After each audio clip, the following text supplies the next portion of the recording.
Moving on to having a look at forming positive ions. Positive ions we also refer to as cations, and obviously we're having a look at ions, so this is all related to ionic bonding to begin with.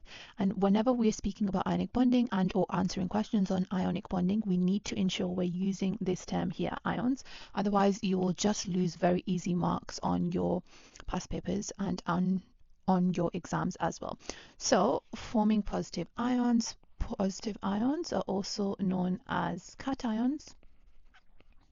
And I'm just going to have a go at forming a positive ion of sodium atom and converting it into a positive ion, and we'll see how I came to this conclusion of Na+. So sodium has 11 electrons, and I'm going to go ahead and fill in my electron shells. So I can only have 2 electrons in the first shell and then 8 in the next shell, so I'm going to go ahead and fill that in. I have now used up 10 of my 11 electrons. That means I have 1 more left, so I'm going to fill that in the outer shell. So remember that here this is an incomplete shell. So this is an incomplete shell. That means this is very unstable. So it will not exist like this.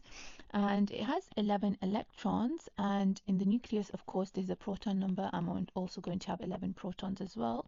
So this atom here is neutral overall because my 11 positive charges cancel out my 11 negative charges. So this is neutral overall.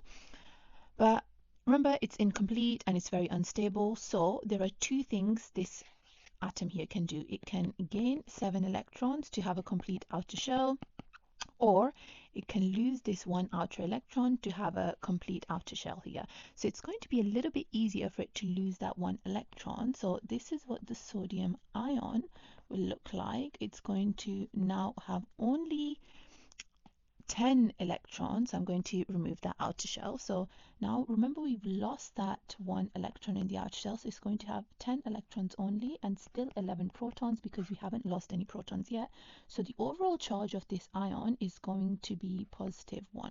So we always need to make sure we show that charge with square brackets, and I can also do plus an electron because we lost that electron. So I've gone from an atom that was neutral to an ion.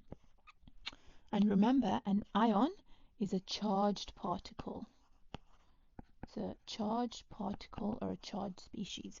So I've gone from sodium element or atom to sodium ion.